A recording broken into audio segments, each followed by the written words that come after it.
আল্লাযী খালাকাল মাউতা ওয়াল হায়াত। আল্লাহ তাআলা বলেন সেই সত্তা যিনি সৃষ্টি করেছেন তোমাদের মরণ এবং জীবন। আল্লাযী খালাকাল মাউতা ওয়াল হায়াত, সেই সত্তা যিনি সৃষ্টি করেছেন তোমাদের মরণ এবং জীবন। মরণ জীবন কেন সৃষ্টি করলেন? লিয়াবলুয়াকুম, পরীক্ষা করার জন্য। কি পরীক্ষা? আইয়ুকুম আহসানু আমালা, কার আমল সুন্দর, কার জীবনটা তুমি সুন্দর করে সাজাইলা, কার আমল সুন্দর তুমি সাজাইলা। আল্লাহ তাআলা বলে বান্দা আমল করলে কি করলে না, কঠিন কিয়ামতের ময়দানে তোমাকে পাই টু পাই জবাবদিহি করতে হবে। ওয়া হুয়াল আজিজুল গফুর।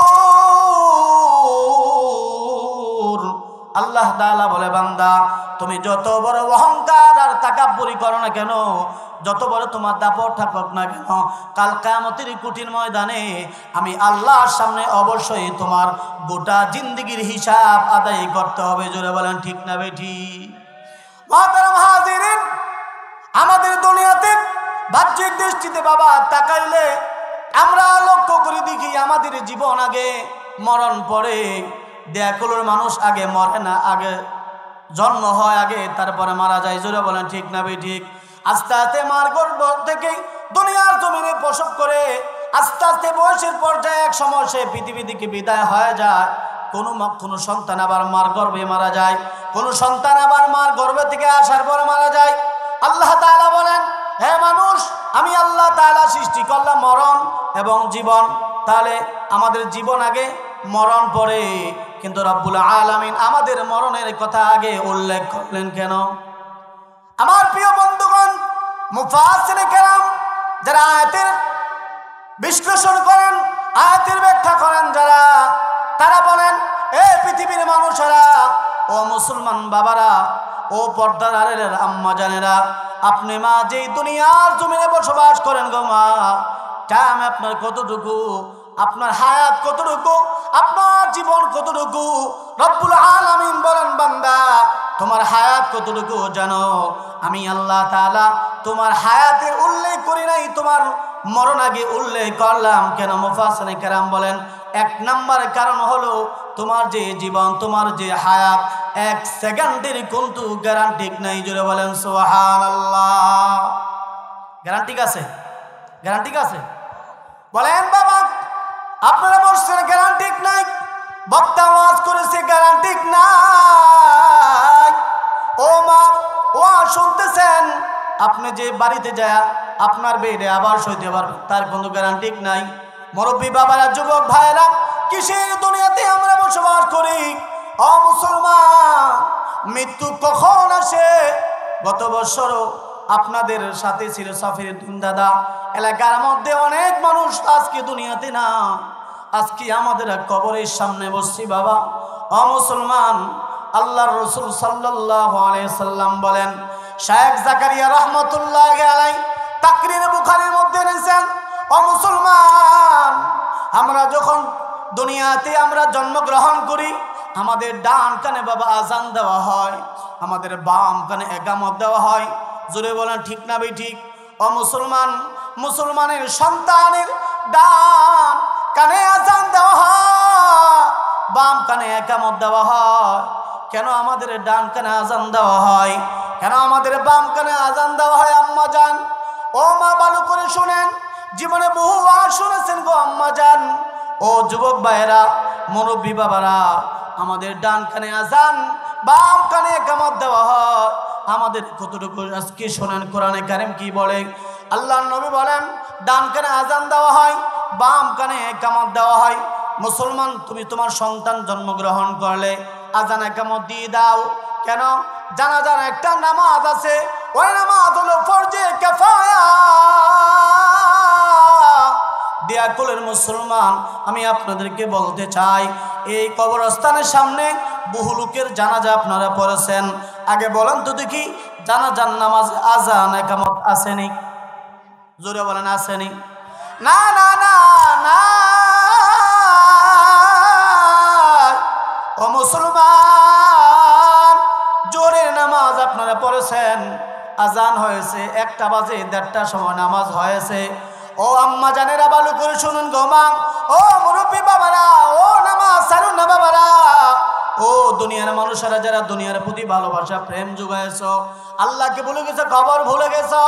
ও মুসলমান বাবারা, জোহরে নামাজের আজান দেওয়া হয়, তারপরে ইকামত দেওয়া হয়, তারপরে ইমাম সাহেব নামাজ পড়েন, আসরের নামাজের আজান দেওয়া হয়, তারপরে আবার ইকামত দেওয়া হয়, ইমাম সাহেব নামাজ পড়ান, ফজর নামাজের 1.5 ঘন্টা আগে আজান দেওয়া হয়, আবার ইকামত দেওয়া হয়, তারপরে আপনারা নামাজ পড়েন।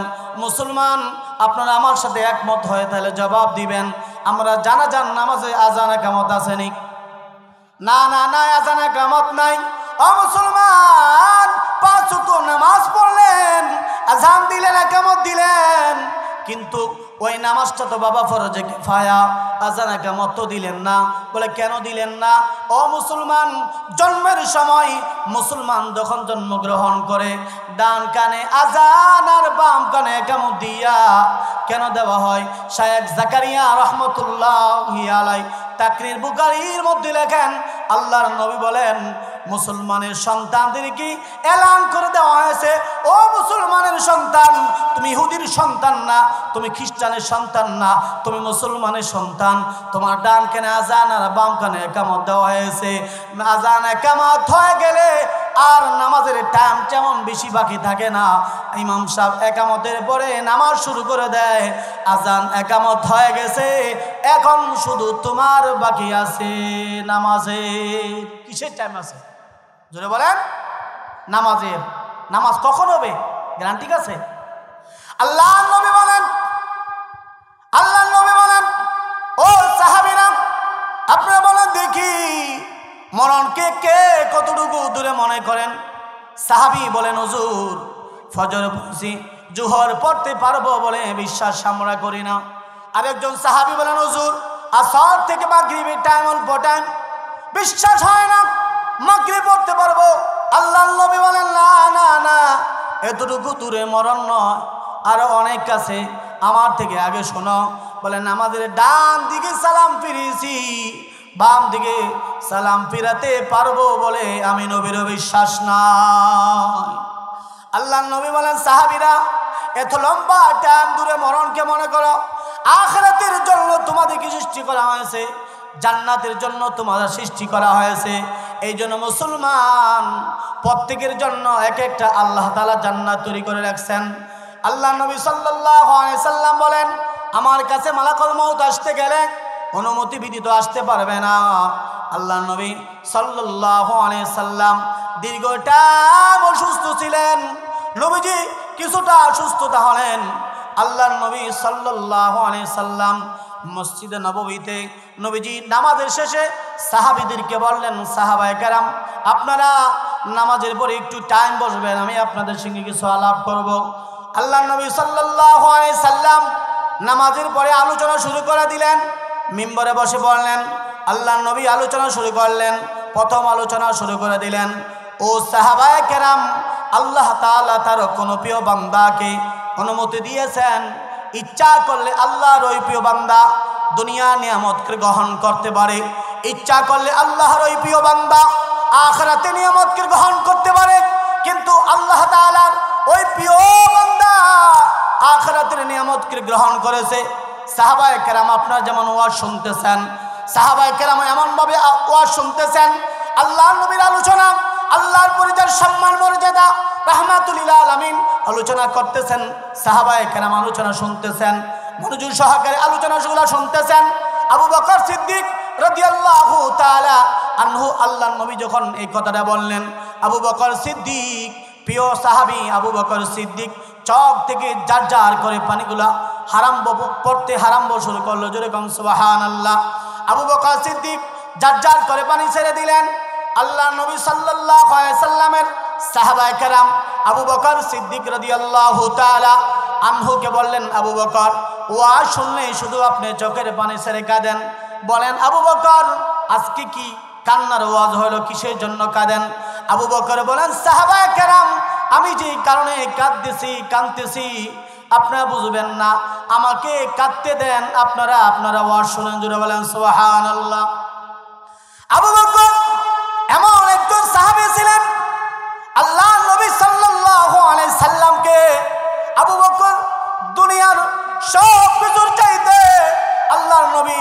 সাল্লাল্লাহু আলাইহি সাল্লামকে আবু বকর সিদ্দিক ভালোবাসতেন। আবু বকর সিদ্দিক আল্লাহর নবীর জন্য মার খেয়েছেন। আল্লাহর নবীকে কাফেররা মারতেছেন, নবীকে ইসলামের দাওয়াত দিতেছেন। একজন সাহাবী এসে বলে, আবু বকর, আপনার প্রিয় নবীজি সাল্লাল্লাহু আলাইহি সাল্লামকে আরবের বেঈমানরা আঘাতের পর আঘাত শুরু করে দিলেন। আবু বকর সিদ্দিক দৌড়ে গেলেন। আবু বকর সিদ্দিক বলে, ও মক্কার নেতারা, আমার বিশ্ব নবী রাহমাতুল লিল আলামিনকে আঘাত করিও না। নবীকে যত আঘাত করবা তোমরা আমি আবু বকরকে আঘাত করো। আবু বকর সিদ্দিক নিজে আঘাতপ্রাপ্ত হইলেন। তারা অনেক আঘাত করলো। এমন আঘাত আবু বকর কি করেছিলেন, 3 দিন পর্যন্ত আবু বকর সিদ্দিক বেহুশ ছিলেন। হুট যখন ওনার ফেরত আসলো, আবু বকর সিদ্দিকের মা ওনাকে 1 গ্লাস দুধ পান করার জন্য বলেন। আবু বকর সিদ্দিক বলে, মা, দুধ পান করব না, আগে আমার নবীর সংবাদ দাও। নবীর চেহারা না দেখা পর্যন্ত আল্লাহর কসম আমি দুধ পান করব না। জোরে বলেন সুবহানাল্লাহ। আমার নবীকে দেখি আবু বকর সিদ্দিক দুধ পান করেছেন। আবু বকর সিদ্দিক আমার নবীকে কি পরিমাণ ভালোবেসেছেন। হিজরতের রজনীতে আল্লাহর নবী সাল্লাল্লাহু আলাইহি সাল্লাম বলেন, আবু বকর সিদ্দিক বলেন, হুজুর, হিজরত করার জন্য সাহাবীদেরকে অনুমতি দিলেন, আমাকে কি অনুমতি দিবেন না? আল্লাহর নবী বলেন, আবু বকর, আপনি হবেন আমার হিজরতের সাথী। আপনি আবু বকর, আমার সঙ্গে আপনি হিজরত করবেন। নবীজি সাল্লাল্লাহু আলাইহি সাল্লাম হিজরতের রজনীতে ঘর থেকে বের হয়ে গেলেন। আবু বকর সিদ্দিকের দরজা গিয়ে ডাক দিলেন, আবু বকর। গভীর রজনীতে আবু বকর সিদ্দিকের দরজায় আল্লাহর নবী আস্তে করে ডাক দিলেন। আবু বকর দরজাটা খুলে দিলেন। আল্লাহর নবী বলেন, আবু বকর, গভীর রাতে ডাক দিলাম, আপনি কি ঘুমান না? আবু বকর সিদ্দিক চোখের পানি ছেড়ে বলেন, নবী গো, 6 মাস আগে আপনি আমাকে বলেছিলেন হিজরত করবেন, হিজরতের সঙ্গে আমি সফরের সঙ্গে হিসাবে আপনার সঙ্গে থাকব। নবী গো, 6 মাস আগ থেকে নিয়ে এই পর্যন্ত দিনের বেলা যত ব্যস্ত থাকি আল্লাহর পয়গাম্বরের জন্য দরজায় হেলাম দিয়ে অপেক্ষা করতে থাকি, কোন দিন রাহমাতুল লিল আলামিন আসবে। আমি আবু বকর যদি বিছানায় ঘুমাই, রাহমাতুল লিল আলামিনকে যদি কোনো কাফের বেঈমান তীর দ্বারা বল্লম দ্বারা আঘাত করে, আমি আবু বকর কাল কিয়ামতের ময়দানে আল্লাহ রাব্বুল আলামিনের সামনে কি জবাব দিব? আমার নবী চোখের পানি ছেড়ে দিলেন। আবু বকর, এমন মহব্বত বরদাস্ত করা যায় না রে আবু বকর। শুধু দুনিয়ার সাথী নয় আবু বকর, তুমি হবা আমি রাহমাতুল লিল আলামিনের জান্নাতের সাথী। জুড়ে বলেন সুবহানাল্লাহ। আল্লাহর নবী সাল্লাল্লাহু আলাইহি সাল্লামকে আবু বকর সিদ্দিক কি পরিমাণ মহব্বত করতেন। হিজরতের রজনীতে আল্লাহর নবী চলতেছেন, আবু বকর সিদ্দিক রাহবার হিসাবে চলতেছেন। আবু বকর সিদ্দিক একবার ডানে যায়, আবার বামে যায়, আবার সামনে যায়, আবার পিছনে যায়। রাহমাতুল লিল আলামিন বলেন, আবু বকর, এমনভাবে কেন আমি ডানে যান, বামে যান, সামনে যান, পিছনে যান? আবু বকর সিদ্দিক রাহমাতুল লিল আলামিন কলিজার নবী বলেন, নবী গো, আমি যখন বই করি ডান দিক থেকে কোনো কাফের বেঈমান যদি আপনাকে আঘাত করে, আগে যেন রাহমাতুল লিল আলামিনের শরীরে না লাগে, আমি আবু বকরের কলিজার মধ্যে লাগে। জুড়ে বলেন সুবহানাল্লাহ। আমি আবু বকরের কলিজায় বলল আমার তীরের আঘাত লাগতে পারে, রাহমাতুল লিল আলামিনের শরীরে একটা আঘাত লাগতে পারে না। আল্লাহ নবী সাল্লাল্লাহু আলাইহি সাল্লামকে আবু বকর সিদ্দিক এই পরিমাণ ভালোবাসতেন, মহব্বত করতেন। আবু বকর সিদ্দিক বলেন, সাহাবায়ে কেরাম আপনারা ওয়াজ শোনেন, আপনারা আমাকে কাঁদতে দেন। সাহাবায়ে কেরাম বলেন, আবু বকর, কান্নার কারণ বলতে হবে, না হয় আমরা কাঁদতে আপনাকে দিব না। আবু বকর বলেন, ও সাহাবায়ে কেরাম, আপনারা আজকে আল্লাহর নবী যে আলোচনা করেছেন যদি মনোযোগ সহকারে শুনতেন, আর একটু মনোযোগ লাগান, আর একটু খেয়ালের সাথে শোনেন। আল্লাহর নবী বলেছেন, আল্লাহর কোনো প্রিয় বান্দাকে আল্লাহ অনুমতি দিয়েছেন, ইচ্ছা করলে আল্লাহর ওই প্রিয় বান্দা দুনিয়ার নিয়ামত গ্রহণ করতে পারে, ইচ্ছা করলে আল্লাহর ওই প্রিয় বান্দা আখিরাতের নিয়ামত গ্রহণ করতে পারে। কিন্তু আল্লাহর নবী বলেছেন, আল্লাহর ওই প্রিয় বান্দা আখিরাতের নিয়ামতকে গ্রহণ করেছেন। আল্লাহর নবী আমাদেরকে বুঝায় দিলেন, নবীজি আমাদের মধ্যে আর বেশি দিন থাকবে না। মক্কা বিজয়ের দিন যখন ইজা জা নাসরুল্লাহি সূরাতুন নসর নাজিল হলেন, তখন আবু বকর সিদ্দিক কান্না শুরু করে দিলেন কে ইজা জা রাসূলুল্লাহ ওয়াল ফাত, যখন মক্কা বিজয় হয়ে গেছে, ইসলামের বেশি অংশ যখন কালিমা পড়ে মানুষ মুসলমান হতে লাগলো, ইসলামের বিজয় আসলো, তখন আল্লাহর নবী সাল্লাল্লাহু আলাইহি সাল্লামের প্রিয় সাহাবী আবু বকর সিদ্দিক আবারও কান্না শুরু করে দিলেন। ওইখান থেকে আবু বকর সিদ্দিক বুঝতে পারলেন যেহেতু ইসলামের বিজয় হয়ে গেছে, মক্কা নগরী বিজয় হয়ে গেছে, যার জন্য আল্লাহ রাব্বুল আলামিন যিনি রহমাতুল আলামিন হিসাবে দুনিয়াতে প্রেরণ করেছেন, ওই নবী আর বেশি দিন থাকবে না। আল্লাহ নবী সাল্লাল্লাহু আলাইহি সাল্লাম সিদ্দিক আকবর রাদিয়াল্লাহু তাআলা আনহুকে আবু বকর সিদ্দিককে হাসানা মজলিস থেকে আল্লাহ নবী বলেন, আবু বকর আসো।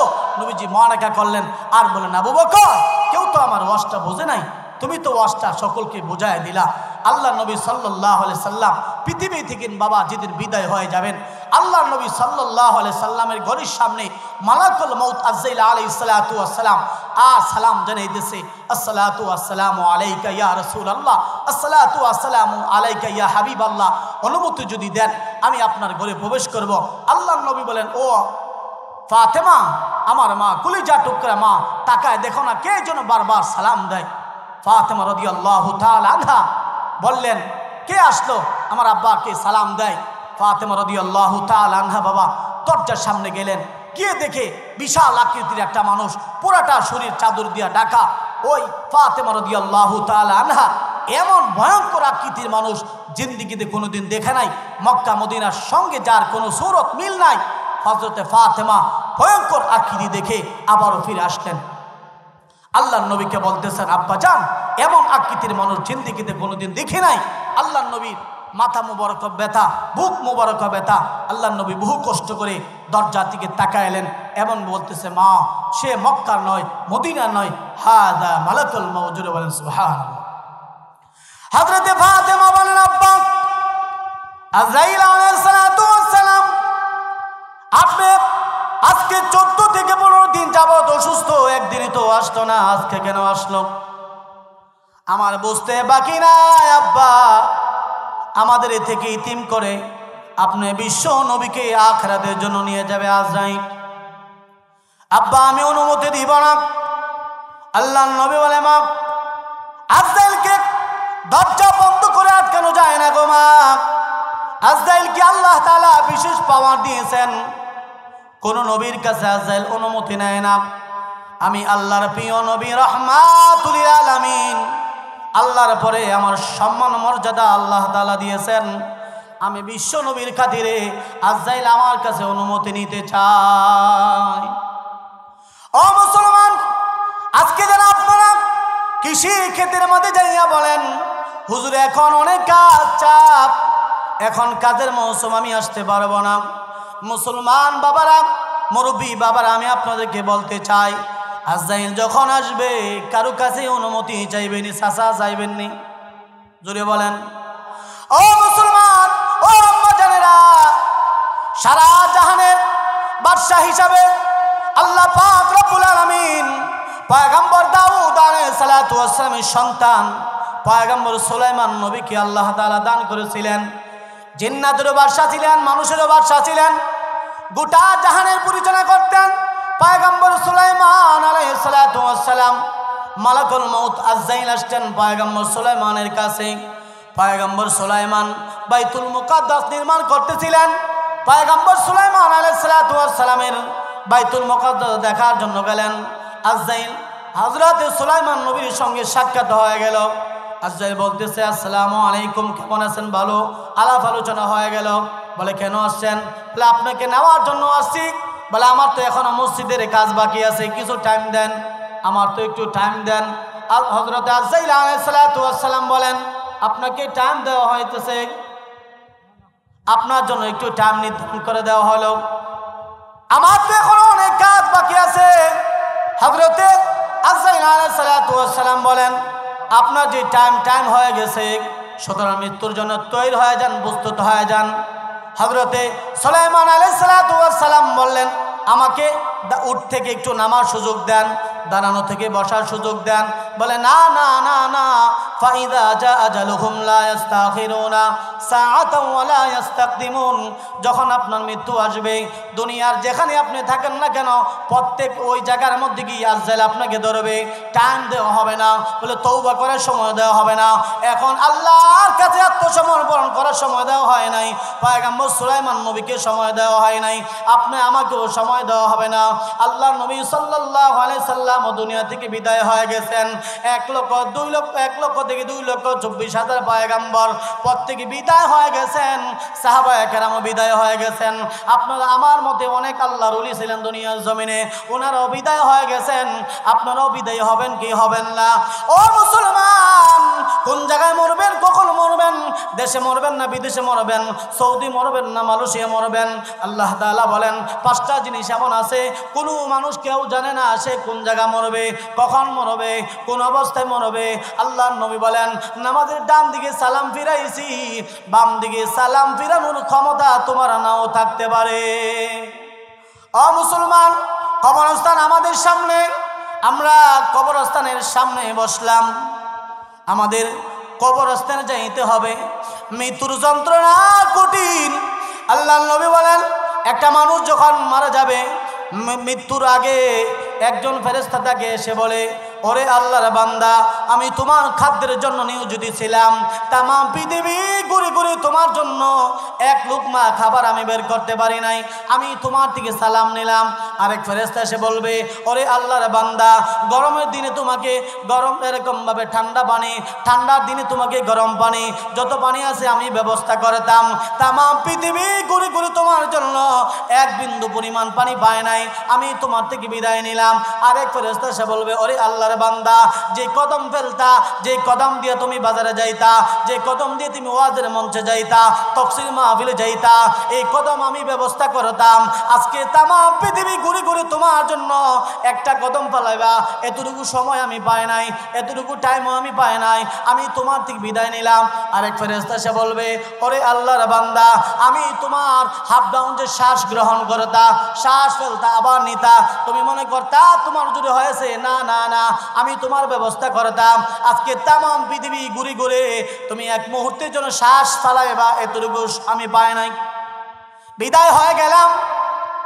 আরেক ফেরেশতা এসে বলবেন, আল্লাহর বান্দা, আমি তোমার হায়াতের কাজে নিয়োজিত ছিলাম, আমিও তোমার থেকে বিদায় নিয়ে গেলাম। কিরামান কাতিবিন, আল্লাহ রাসূল সাল্লাল্লাহু আলাইহি সাল্লাম বলেন, বান্দার দুই কাঁধে দুইজন ফেরেশতা থাকে, তারা আমল লেখে। আপনারা যারা ওয়াজ শুনতেছেন, তারা তাদের আমলও খাতার মধ্যে তুলতেছে। যদি বিদায় হয়ে যান, তারাও এসে বলবে, ও আল্লাহর বান্দা, এতদিন যত আমল করেছো তার সকল আমল আমি তোমার খাতার মধ্যে লিখেছি, আজকে আমি তোমার জন্য কোন আমল পাই না, বিদায় হয়ে গেলাম। আজরাইল আলাইহিস সালাতু ওয়াস সালাম এমনি আসবে, তার রূহ কবজ করা হবে। লম্বা চূড়া আলোচনা বাবা মুসলমান, এমনি যখন আপনার রূহটা বের করা হবে, মৃত্যুর যন্ত্রণা অনেক কঠিন যন্ত্রণা। আল্লাহর নবী বলেছেন, আল্লাহুম্মা ইন্নী আউযু বিকা মিন সাকারাতিল মাউত ওয়া গামারাতিল মাউত, মরণ বুঝি এত কষ্ট, আজরাইল আমাকে যদি এরকম ভাবে এত কষ্ট দেওয়া হয়।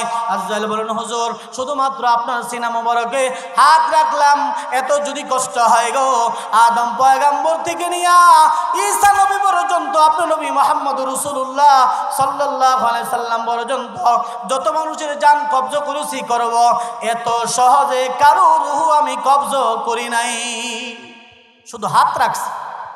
এই পরিমাণ যদি কষ্ট হয়, আল্লাহ নবী কাঁদতেছে। আল্লাহ তাআলা বলেন, হাবিব কাঁদতেন কেন? জিবরাইল আলাইহিস সালাতু ওয়াস সালামকে আল্লাহ নবী বলেন, আমার যদি পরিমাণ কষ্ট হয়, আমার উম্মত তো তার বেশি কষ্ট হবে। আল্লাহ রাসূল সাল্লাল্লাহু আলাইহি সাল্লাম বলেন, আল্লাহ তাআলা বললেন, হাবিব আপনি কান্নার কোনো দরকার নাই, আপনার উম্মতদেরকে আমি কান্না ভীতি রেখে আমি আখিরাতে আনার চেষ্টা করবো। জোরে বলেন সুবহানাল্লাহ। আল্লাহ নবী সাল্লাল্লাহু আলাইহি সাল্লাম সাহাবীদেরকে বলতেন, সাহাবীরা, মৃত্যুর পরে তোমাকে যে কবরে ঢুকানো হবে, প্রত্যেকটা মানুষকে কবর চাপ দিবে, কবরের চাপ থেকে কেউ রেহাই পাবে না। খাদিজাতুল কুবরা রাদিয়াল্লাহু তাআলা আনহা কবরের কথা স্মরণ করে করে, মৃত্যুর কথা স্মরণ করে করে এমন কাঁদা কাঁদতেন, অনেক সময় কান্নার কারণে খাদিজাতুল কুবরা হামাগুড়ি দিয়ে কাঁদতেন। ফাতেমা রাদিয়াল্লাহু তাআলা আনহা আম্মা জানেন এরকম কান্না দেখে আল্লাহর নবীর কাছে দৌড়ে গেলেন। আল্লাহর নবীকে বলতেছেন, ওগো আল্লাহর নবী, আব্বা আম্মা দেখেন কেমন যেন করতেছে, আম্মার শরীরটা ভালো না, চলেন যাই বাড়িতে যাই। আল্লাহর নবী খাদিজাতুল কুবরার কাছে আসলেন। খাদিজাতুল কুবরা দেখে হামাগুড়ি দিয়ে কাঁদতেছেন, সারা শরীরের মধ্যে ধুলাবালু মাখায় ফেলছেন। খাদিজাতুল কুবরা চোখের পানি ছেড়ে ছেড়ে কাঁদেন। আল্লাহর নবী সাল্লাল্লাহু আলাইহি সাল্লাম বলেন, খাদিজা আপনি কেন কাঁদেন? আল্লাহর নবীকে বলতেছেন, ইয়া রাসূলুল্লাহ আমি দুইটা কারণে কাঁদি। ও খাদিজা কি কারণ? ও নবী আমি খাদিজা যদি বিদায় হয়ে যায়, আপনার নবীর পাশে কে দাঁড়াবে? আপনার যে মা নাই, বাবা নাই, আপনার পাশে কে দাঁড়াবে? চতুর্দিকে আপনার দুশ্মন থাকে, আপনার দুশ্মন যদি আঘাত করে আমি খাদিজাতুল কুবরা বরদাস্ত করতে পারবো না। ছোট্ট মেয়ে ফাতেমা রাদিয়াল্লাহু তাআলা আনহা বলেন, আম্মা আপনি যদি বিদায় হয়ে যান, ওয়াদা দিলাম গো আমি আমার ইতিম বাবার পাশ ছাড়বো না। জোরে বলেন সুবহানাল্লাহ। আল্লাহর নবী বলতেছেন, খাদিজা আর কেন কান্দ? খাদিজাতুল কুবরা বলেন, হুজুর আরেকটা কারণে কান্দি, আমার যখন মরণ হয়ে যাবে, মৃত্যুর পরে আমি কবরে কেমনে থাকবো কবরে, আমার তো বড় ভয় লাগে। আল্লাহর নবী বলেন, খাদিজা কান্দো না, ও খাদিজা কান্দো না। আল্লাহর নবীর বিবি খাদিজাতুল কুবরা বলেন, হুজুর ওয়াদা যদি দেন, আপনি যদি ওয়াদা দেন তাহলে আমি কান্না বন্ধ করতে পারি। আল্লাহর নবী, খাদিজা কি ওয়াদা, কি বলো? খাদিজাতুল কুবরা বলেন, হুজুর আমি খাদিজা যদি পৃথিবী থেকে বিদায় হয়ে যায়, ওয়াদা দেন আপনার নবীর জামা মুবারক দিয়ে আমাকে কাফন দিবেন। আল্লাহর নবী বলেন, খাদিজা ওয়াদা দিলাম আমার জুব্বা মুবারক দিয়ে তোমার কাফনের কাপড় দেওয়া হবে। আল্লাহর নবীকে বলতেন, হুজুর আরেকটা শর্ত হলো, আমাকে যখন আপনার সাহাবায়ে কেরাম আপনার কবরের ভিতরে দিয়া আবারও চলে আসবেন, একাকির ঘর, পোকামাকড়ের ঘর, সাপ বিচ্ছুর ঘর, আমি ওইখানে কবরের চাপ বরদাস্ত করতে পারবো না, কবরে মুনকার নাকির প্রশ্নের জবাব আমি দিতে পারবো না। মেহেরবানি করে আমার ওই প্রশ্নের জবাবটা আপনি দিয়ে দিবেন। কথাটা শেষ করে দিতেছি। আল্লাহর নবী সাল্লাল্লাহু আলাইহি সাল্লাম বলেন, খাদিজা ঠিক আছে। খাদিজাতুল কুবরা আম্মা জান খাদিজাতুল কুবরাকে রাসূল বলেন, খাদিজা তুমি তোমার সতীনদেরকে সালাম জানিও। খাদিজাতুল কুবরা বলেন, হুজুর আমার তো সতীন হবে কোথায় থেকে? আল্লাহর নবী বলেন, ও খাদিজা কাল কিয়ামতের কঠিন ময়দানে জান্নাতি আল্লাহ তাআলা আসিয়া এবং মরিয়মের সঙ্গে আমার নবীর বিবাহ হয়ে যাবে। খাদিজা তোমার সতীনদেরকে সালাম জানিও তুমি। আল্লাহর নবী খাদিজাতুল কুবরাকে বলতেছেন, ও খাদিজা দুনিয়াতে থেকে আল্লাহকে তুমি এত সন্তুষ্ট করে ফেলেছো, আল্লাহর সালাম তুমি পেয়েছো। ও খাদিজা টেনশন করার কোনো দরকার নাই, তুমিও সোজা জান্নাতের দিকে চলতেছো। যেরকম সুবহানাল্লাহ। সান্ত্বনা দিলেন খাদিজা, জান্নাতে এই যে মরিয়ম এবং আসিয়া রাদিয়াল্লাহু তাআলা ওনাদের সঙ্গে সাক্ষাৎ হইতে জান্নাতে যেতে হবে, এই জন্য সান্ত্বনা দিয়ে দিলেন। খাদিজাতুল কুবরা পৃথিবী থেকে বিদায় হয়ে গেলেন। ওনাকে এরকমভাবে গোসল করানো হলো, কাফনে রসুলের জুব্বা দিয়া কাফনে কাপড় পরানো হলো, জানাজা হয়ে গেল। খাদিজাতুল কুবরাকে যখন কবরের মধ্যে রেখে দিলেন, খাদিজাতুল কুবরা সাহাবায়ে কেরাম কবর দেওয়ার পরে, মাটি দেওয়ার পরে সকলে চলে আসতেছেন। আল্লাহ নবী আসতেছেন না। ওমর রাদিয়াল্লাহু তাআলা আনহু আবু বকর সিদ্দিক জিজ্ঞাসা করে, হুজুর দাফনের কাজ সম্পূর্ণ হয়ে গেল, যাবেন না? চলেন না আমরা সকলে চলে যাই। সাহাবায়ে কেরাম তো সকলে চলে যেতেছে। আল্লাহ রাসূল বলেন, ও আবু বকর ওমর আপনারা চলে যান। খাদিজাতুল কুবরা আমার এমন সঙ্গিনী, আমার এক বিপদের দিনের সাথী। খাদিজাতুল কুবরা বিদায় হয়ে গেছে, তার সঙ্গে আমার একটা ওয়াদা ছিল খাদিজাতুল কুবরার মুনকার নাকির প্রশ্নের জবাব দেওয়ার জন্য, খাদিজাতুল কুবরার প্রশ্নের উত্তর দেওয়ার জন্য আল্লাহর নবী কবরের পাশে দাঁড়াইছেন। আল্লাহ তাআলা জিবরাইলকে জিজ্ঞাসা করে, আমার হাবিব কেন দাঁড়াইছে?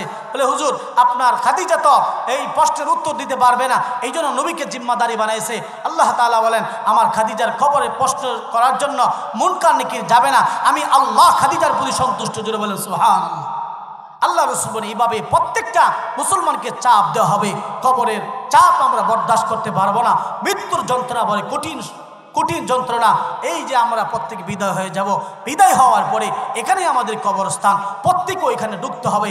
ওইখানে কত মানুষ এলান হয়ে যায়, কত মানুষ মরতেছে, আমরাও মারা যাব, এখানে আমাদের দাফন করা হবে, এখানে আমাদের জানাজা দেওয়া হবে। সুতরাং সকল মানুষের প্রতি আমার আহ্বান থাকবে, আর আমরা কাল বিলম্ব না করে, সময় দীর্ঘায়িত না করে, সময় নাই, হয়ে গেছে আজান ইকামত হয়ে গেছে, প্রস্তুত হয়ে যান, কবরের জন্য প্রস্তুত হয়ে যান। আল্লাহ তাআলা আমাদের সকলকে যে কথাগুলি বললাম, আমাদের সকলকে আমল করা তৌফিক দান করুক, মরণের আগে কবরের সামানা অর্জন করা তৌফিক দান করুক। ওয়া আখিরু দাওয়ানা আনিল